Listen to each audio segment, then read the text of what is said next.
Hey guys, how's it going? Hope you're doing well. My name is Crown, and today I'm going to read you some very interesting stories that I hope that you're gonna love. And now, without further ado, let's go!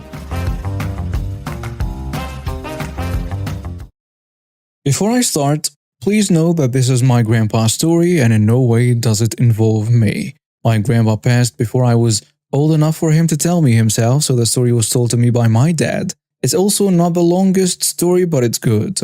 Okay, time for some background. Back when my grandpa was younger, he played baseball. I don't know if this was in college or the minor leagues, pretty sure it's college though. My grandpa was a pretty good relief/closer. Mainly relief, but wasn't amazing. He was your average pitcher. One thing to note, my grandpa wasn't the most empathetic person at all. He goes into this game knowing he's going to relief pitch. He's doing some pre-game warm-ups when he sees someone laughing at him on the other team. This was probably because they threw a kinda bad pitch while warming up. The game starts and his team just wrecks their team. I'm pretty sure the score was 4-0 after the second inning ended. This goes on until in about the fifth inning. Their starting pitcher starts to get more and more tired. I think the score was 6-4 when he went in the game. He does fairly well, goes through one inning without anyone scoring, so pretty good. Then in the next inning, pretty sure the seventh inning by now, he throws a pitch right down the middle and the batter just rakes the ball. He gets a home run. My grandpa hears someone on the other team laugh hysterically. It's the same dude who was laughing at home at the start of the game, and he's up to bat next. The dude steps up to bat and my grandpa knew he was going to be this dude. He hated when people laughed at him, so he was trying to decide whether to hit him in the face or another sensitive area. My grandpa decided to try to hit his face, thinking he will either jump out of the way and be scared of him, or it will hit him in the face and it might chip his tooth. Another important thing to note was my grandpa threw very hard. In the 80 to 90 miles per hour range, he lines up to pitch, gets ready to bean him and throws the pitch. It hits the dude right in the face. The dude screams and brings his hand up to his face, still screaming. The umpire guides him to the sideline, calling medical help in. Then my grandpa sees something hanging from his face. My grandpa knew he kinda wanted something like this to happen, but didn't think it would. He was pretty sure that this was his eye hanging off his face, and that was confirmed during a medical pause in the game. The umpires decided to not throw my grandpa out of the game. No one laughed at him the rest of the season, and everybody thought he was amazing. And he got the satisfaction of sweet, sweet revenge. Well, that's the story. If you guys are curious, I'm pretty sure the guy got his eye put back in. But it might have been a fake eye. I'm like 80% sure they put it back, but I don't know. Hope you enjoyed it and see you later. Edit. I have been asking my parents about this story and have come to find out through some pretty intense research that the guy whose eye was knocked out ended up getting a minor infection. Doesn't seem bad, right? Well, it was near the end of the season and that player was a senior who was projected to get drafted pretty early on. This caused the drafters to shoot this out of proportion. He didn't get drafted due to concerns about his health and some other stuff. I couldn't get it all. For those who are curious, I had to search through my grandpa's old things and found a few notes, and my dad partially remembered parts that my grandpa said, and those notes proved them together. Sounds crazy, right? The story begins in the early 90s when my parents got divorced. My mother had been given custody of me and my older sister by the court. We moved into my maternal grandmother's house. The house was built by my grandfather in the 50s and had never been renovated. There were 2 apartments in the house, one apartment on the ground floor and one on the first floor. My grandma lived in the lower apartment, but even though it was actually too small for a woman with 2 teenage children in the upper apartment, my mother initially wanted to see the house as 2 separate households. It took my grandma some time to convince my mother to consider the house as a whole as not my grandmother's but ours. My mother and my grandma decided not only to renovate the house but also refurbish it. But before that could happen, something important had to be clarified. Because my grandfather had built a house and he died without writing his last will, the house was not legally owned by my grandmother at the time, but belonged in part to my mother and her sister. Let's call her Estelle. My grandma bought Estelle's share. The 40-year-old stove heating was replaced by a floor heating that was modern at the time. Windows were renewed, old pipes and cables were replaced, and much more. My mother put all of the money my father gave her after the divorce into the house. Among other things, she paid off an old loan that was still on the house. In order not to repeat my grandfather's mistake, the three made a will. The share in the house that belongs to my grandmother should go to my mother after her death. She lived in the house and contributed significantly to its value through her investment. Estelle should get a large amount of money, and everything else my grandma owns should be divided equally between the two. Fast forward to 2015, my mother had retired and took care 24/7 of her mother, who is suffering from dementia. The alternative of putting my grandma in a nursing home was out of the question for us. As long as it was somehow possible, my mother wanted my grandma to stay in the house that she built with her husband and that she called home. I haven't lived in the house for a long time, but I still visited whenever I could to relieve my mother of work. But these opportunities are few and far between, as I live and work around 2 hours away by car. So I was all the more pleased that my mother got help with housework for a few hours a week.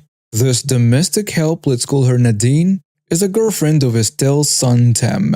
When Tim was a teenager, he had fallen out with his father, and most of our family had very few contacts with him. He showed up once a year, called on our grandma's birthday and on Christmas. And for over 20 years he was, besides these 3 occasions, basically non-existent. Nadine works full-time in a nursing home. After having been in the hospital for a few days, my grandma was supposed to be in that very nursing home for a while. The insurance companies offered this option so that caregiving relatives should be able to recover for a few days themselves, and my mother really needed that break.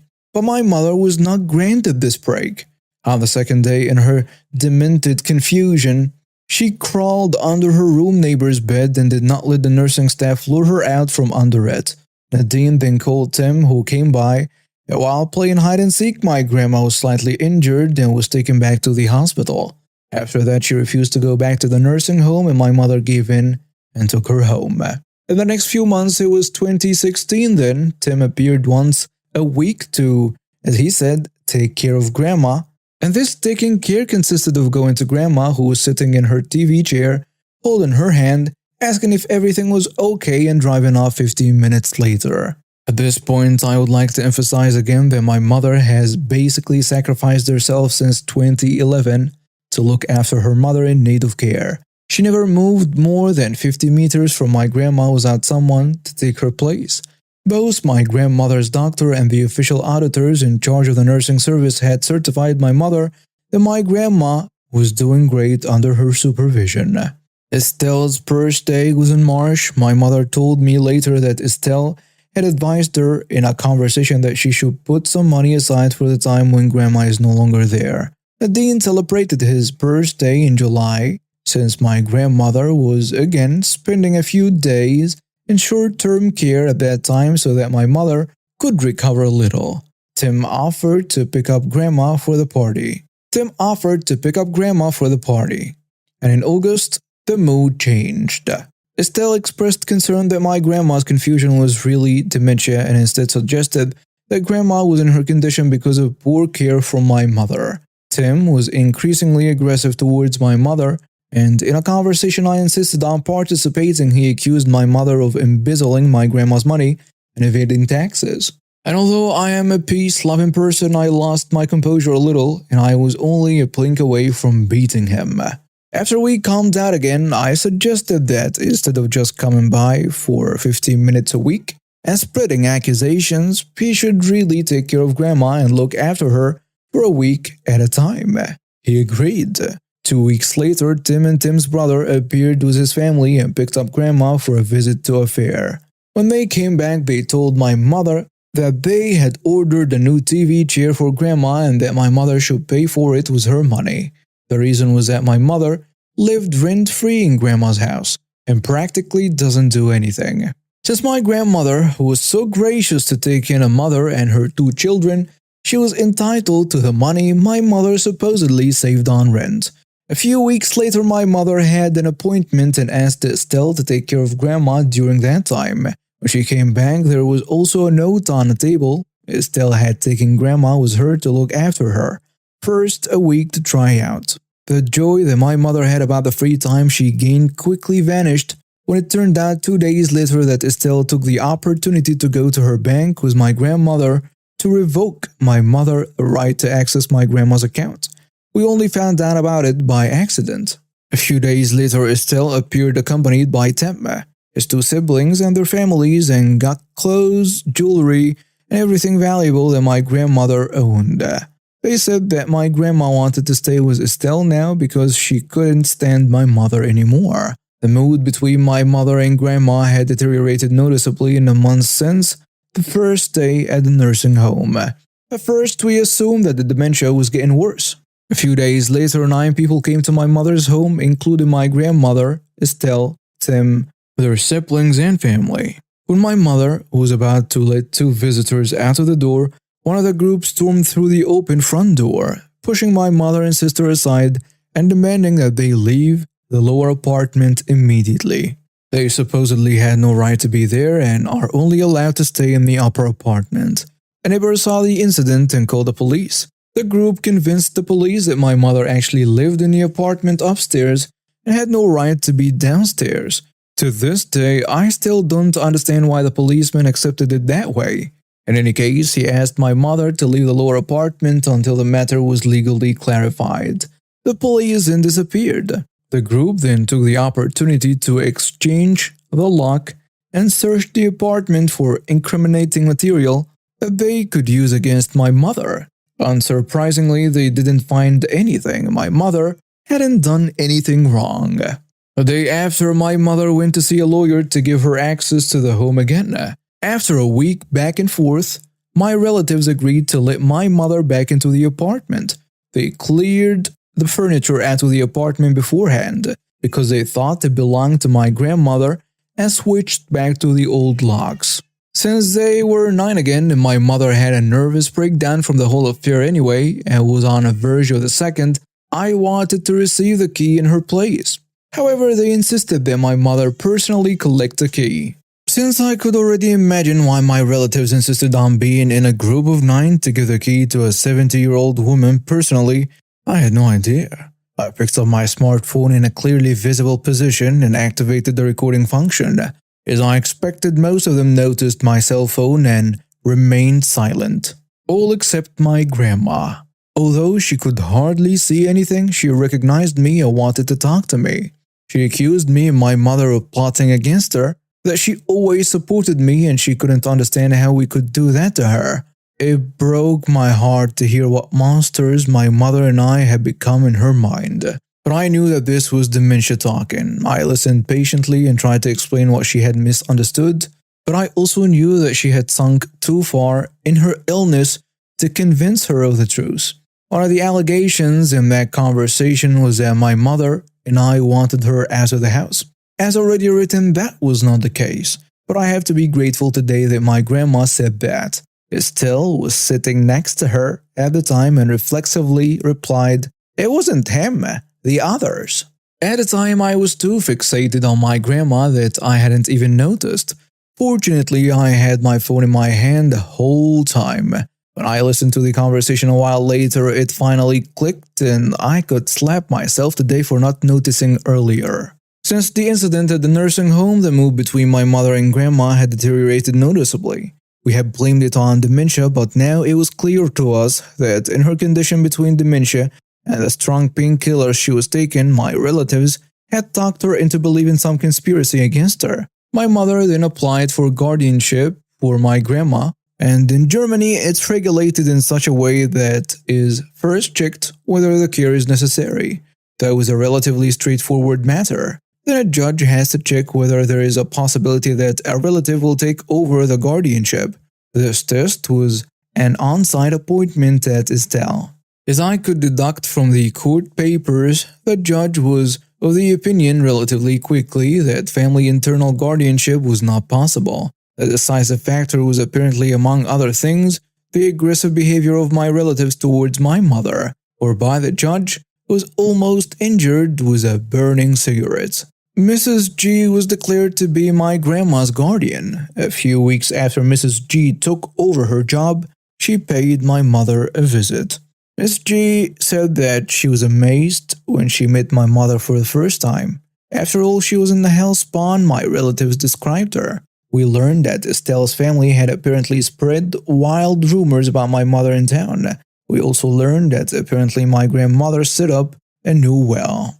Since my mother lives in a small town, it didn't take long to find out that Tim was named the sole heir in the new well. Nadine had said the same to a friend, and if you know someone who knows someone, small town. My grandma died in July 2017. Shortly afterwards, I drove to the court to deposit my grandma's will there so that it could take effect. The lady there said there would already be another recent will. I still insisted on depositing the old one. The will was opened a few weeks later. We saw for the first time what we were dealing with. The new will was drawn up by a notary, which is normally better than a handwritten will from over 20 years ago. In the will, Tim is established as the sole heir with Estelle in the second position, in the event that Tim would have died before my grandmother. Not a word about the fact that part of my mother's house already belonged to her. Instead, she was only given a right to live in the upper apartment. But the real shock came when we saw the date. The will was written in July 2016, on the day when Tim and Estelle had so generously agreed to pick up Grandma from the nursing home. They were still trying to pretend everything was fine and their only concern was Grandma's well-being.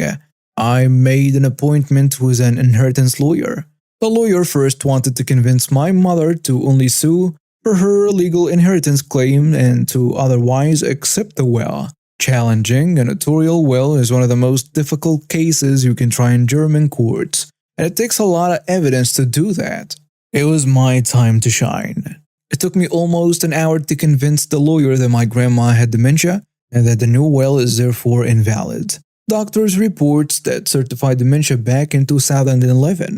The report for the guardianship. Every minute I presented her with new documents, and in the end she was ready to go into battle with us. So the matter goes to court, which means that the lawyers write letters back and forth. In one of the letters, Tim's lawyer mentions that there is an assessment from a doctor. In one of the letters, Tim's lawyer mentions that there is an assessment from a Dr. A that clearly confirms that my grandma did not have dementia. That would contradict the evidence I submitted to my lawyer. So the court commissioned a new independent expert assessment. Although I had a lot of evidence and the behavior of my grandmother was always a clear sign of dementia for me, we waited a little nervously for the assessment. We received the assessment, and what can I say? I haven't read anything so beautiful and sad at the same time for a long time. It's sad because the expert quotes from many reports that describe what my grandma was going through after she was brought to Estelle's house. And nice because the appraiser completely dismantled the other side's argument. For every argument that the other side has come up with by then, the appraiser has evidence to invalidate it. Most impressive is the fact that the alleged report by Dr. A is completely worthless to the other side.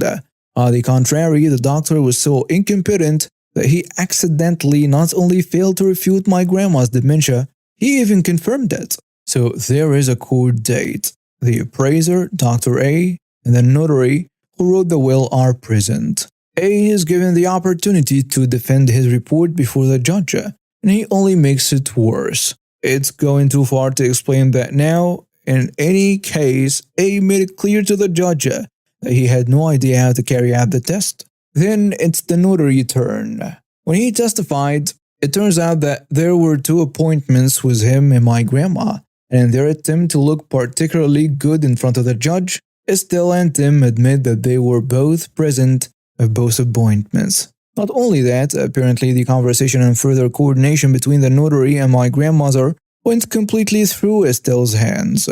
The trial ends and my mother's lawyer is overjoyed. She explains to me that if there were any doubts that the new will does not reflect the will of my grandma, these are finally resolved by the statement of the notary. A few days later, the judge gives the verdict, and it's even better than expected. The house was awarded to my mother. Tim is no longer entitled to even 1 cent from my grandma's inheritance. All claims that Estelle could still make against my mother, i.e. Bo's stated sum of money from the old will and possible claims under the law, are offset against what was in his possession at the time of Grandma's death. So she has some old furniture, clothes, some jewelry, and so on. But what it looks like so far, that means that's all she can hope for. So after I got out of the army and got divorced, I came home. I had nothing, and my parents let me stay with them until I got on my feet. I got a job working for the 6 Foot Rat in California. I worked for the arm of that company that built theme parks. I'm a Stitch Witch customer and worked in a department called figure finishing. Basically, any animatronic you see on the right that has clothes or fur, we did. In other words, we covered everything. So the next order of business was to get a car. One of the guys who worked in a neighboring department heard I was looking and had an old Ford Taurus. He'd tell me for $2,500 and would let me drive it while making payments. Since it was still in his name, he took care of the registration and insurance. Well, the day finally came that I paid it off and wanted the paperwork, so it would truly be mine. One little problem, the paperwork listed the lien holder. Shockingly, I'm not nearly as stupid as I look. In my head, I lost my crap, but calmly asked aloud, "Did you seriously sell me a car you don't actually freaking own?" He gave me a song and danced that I had actually been paying the lien holder off and he was just having a little trouble getting the paperwork that said so. But instead, that the car was absolutely mine. But insisted that the car was absolutely mine. I am not stupid, but sometimes I'm too nice. After about a month of asking him for it and getting the runaround, I had it. Fine, the car is mine, you say? Then I will do what I want with it. The weekend of my 27th birthday, I gathered all my fellow Stitch Witches together and covered just about the entire car with neon fox fur. $200 of auto trim adhesive, $250 worth of fox fur, $50 of spray paint, and about 20 hours later, I had my masterpiece. Monday morning, we all got to work early and waited, with my beast parked front and center. The look on his face when he realized that it was a Taurus was sublime. He stormed up to me and asked, "What the heck did you do to my car?" "I thought you said it was my car." "Isn't that what you kept telling me?" "Well, since it's mine, I decided to make it my own." Dude, he was so pissed, he could only sputter and stumble away. Every time I or another Stitch Witch passed him, we'd simply say, "Title for a car." I drove it that way for 6 months. Then I dumped 3 bottles of cheap cologne in it, used the entire car as my ashtray for a week, stripped it of the fur. It was left with little bits of fur stuck to the clear coat, stripped blue paint and Sharpie marks from plotting the pattern, and I had my stepdad follow me to his house where I plugged him in his driveway, cranked up the gangster rap, lifted running, and locked the keys in the car. Then I went and picked up the brand new car I had saved for. I'm a sweetheart, but don't screw with me. I will bury you. Some background. I work in the military as a medic and live in the barracks. All the personnel living in my barracks work at the hospital as medics too. The way our barracks room is set up, there are 2 rooms that house 1 person each and a small shared common space with 1 bathroom. Since the pandemic, the commanding officer of the base had people living in the barracks to double up to make room to quarantine those who are from the ships. So now each room had 2 people, a total of 4 people sharing a tiny common space. I didn't have to move rooms, but someone moved into mine, so I had to make space. We will call her Sally. The room was already small, so cramming another person was less than ideal, but there is nothing we can do. I was also a minimalist, so I was able to give Sally more than half my living space and allowed her to hang up any artwork or photos to make it more comfortable for her. I also had an extra mattress foam topper that I gave her because the beds are awful. At first, I thought she was okay. I laid out my rules clearly because I've had traveling roommates before, and my rules were simple. 1. Don't have people over or throw barracks parties in my room because, social distancing and I still have valuables and I don't know her friends. 2. Be clean. 3. If I do something you don't like, tell me right away. No passive-aggressive crap and I'll do the same. And she seemed to be okay with the rules, but boy, was I wrong. The hospital we worked at had each department manning down 50%, so we didn't work every day and Sally and I had different schedules. The nights before I worked, she would go to some other person's room to party. Not allowed, but none of my business. But she would come home around midnight, plastered drunk, making a lot of noise and go into our fridge. That was in our tiny room that she stuffed with alcohol way above the allowed amount, and grab more alcohol while lighting up the whole room and clinking the bottles. She'd leave and then come back again around 3 a.m. making even more noise, and before she goes to bed, she would play the TV full volume and light up the whole room, or have her Alexa blast heavy bass music that shook the room. This would happen nearly every night. I already have insomnia and have mental problems, and not sleeping wasn't helping. I confronted her about it and she said okay, but she didn't change. I've talked to my chain of command, and they couldn't do anything because rooms are limited, but they offered to talk to her chain. We worked different departments. The other 2 roommates in the other room even told her to keep the noise down at night, and one even called her out for being stupid and selfish, but Sally didn't care. I ended up buying a $300 noise-canceling headset to drown out her bass and other ruckus. Things got worse when I was put on night shift. I'd sleep throughout the day and my shifts were 12 to 14 hours, so I was exhausted when I got home. Thankfully, she stayed out most of the day, so I was able to sleep. But when I would come home, I would clean up after her before I would sleep. Trash was everywhere. I'd vacuum. I even bought her a small drawer so she has more storage. One day after work, I came home and I couldn't find my new headset. In the middle of looking for them, Sally came home for lunch and I asked her where they were. She found them on her bedpost. I asked why they were there. Oh, they fell from the side table, so they moved them, Sally said. They? This is when she knew she screwed up. Yeah, I had a few more people over last night. Me trying to calm down. Why did you have people over last night?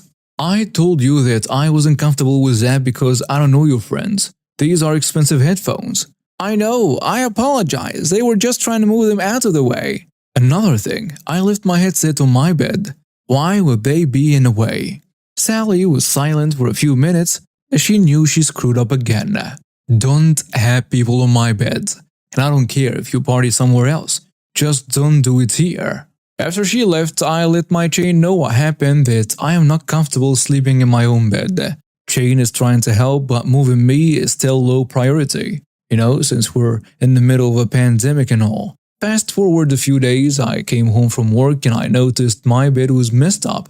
I smelled my covers and noticed someone else's smell. I immediately washed my sheets and told my chain again. I worked again that same night and was now going to lose some shut-eye because I have to wash my stuff. I confronted her again and she half apologized. I knew that no matter what I say, she's still going to do what she wants. Since I've been working nights, she's been blasting her bass all throughout the night. Not only can the other 2 roommates hear her and have asked her to turn it down, the 4 people living directly below us can hear her and have asked her to turn it down as well. She would say okay to everyone but continued to do what she wanted. Finally, someone filed a noise complaint about her to her chain. Sally came home crying saying, I can't sleep with headphones because I move a lot in my sleep and they will come off. And I need the bass because it helps me sleep. And my favorite one to the other 2 roommates, I leave the deadbolt open on my door so you can come in the room and tell Alexa to turn off when I sleep. I don't like having the door open, but I do it as a favor for you. She claimed to have been assaulted during a room inspection and doesn't like having the door bolted open, but she is the only one that bolts the front door open too that leads to the hallway so anyone can come in every night, but hey, you can choose to believe her or not. After that day, things were tense, but she turned the music down, but she still was a stupid drunk every other night and had people over. She tried to make me look like the bad roommate and she was a victim somehow, but I volunteer a lot and have a lot of friends throughout the hospital, including her upper chain, so no one believed her. Finally, she did something that would get me away from her forever. I came home one night and saw trash as usual and started putting things away and cleaning up. There was a trash bag that wasn't there before I left. While putting her things away in her drawer, I saw a crap load of needles and gloves, about 13 to 15 syringe needles. I immediately messaged a friend who worked in her department and asked if they were allowed to bring home needles. He said no, and that he was working duty last night at the hospital and Sally came in drunk at 8 p.m., literally 30 minutes after I left for work. The people working duty didn't know she was drunk at first, and Sally asked if she could let her in her work area for something. One person didn't see why not and let her in without supervising her. And this is when they suspect she snuck the needles. When they checked on her, they realized she was drunk and kicked her out. My friend advised me to make a video as evidence that it's hers because he was now liable to report the incident. As I was talking to my friend, I was still cleaning, and as I was tossing trash in the trash bag, I saw so many bloody gauzes and uncapped needles in a plastic bag. Sharps have to be tossed in a sharps container, and where I'm at, locals go through the trash and properly sort them, and if a local was to get stuck by one of those needles, the base would get in so much trouble. So I recorded that too. A roommate from the other room came home, and I asked her if people were over the night before, and she said yes. And I showed her the bag and drawer of needles and asked if she knew anything about it, and she was just as shocked as I was. The revenge, finally. I sent everything to my chain and was interviewed by Sally Chain and told him everything and was moved out that day. The military police were called to my room to investigate. Unfortunately, Sally came home before them because someone warned her. She had the audacity to move the needles in a common area to try to blame another roommate, but my video evidence, the testimonies from myself and the other roommate, and her history shuts her down. When I moved out, I took everything from the drawers I bought her. The hooks on my wall, my blackout curtains, my cleaning supplies, my extension cords, to the pins on a cork board. Additionally, the commanding officer put her on restriction for 30 days and she had no electronics and had extra duty, and deducted 2 months of half pay, which runs up to be $2,000. The best revenge is how she's now socially outcast from all this. During the investigation, she threw so many people under the bus to try to save herself. She might have gotten more punishments, but that was all I heard. She already has a reputation of getting irresponsibly drunk, getting into fights, lying and skipping out of work. I've talked to her chain and they have described her as selfish and pathological liar. Don't betty her. This event just showed everyone her true colors. Another ending. Because of my event, the hospital commanding officer had to investigate what the base commanding officer did and saw that the quarantine rooms were never used to their max occupancy and the ships at this point had their own quarantine system. Everyone in the barracks was able to move back to their original rooms and no one was doubled up anymore. Also, I was never told what she used the needles for. She tested negative for drugs and there was no evidence of drug use.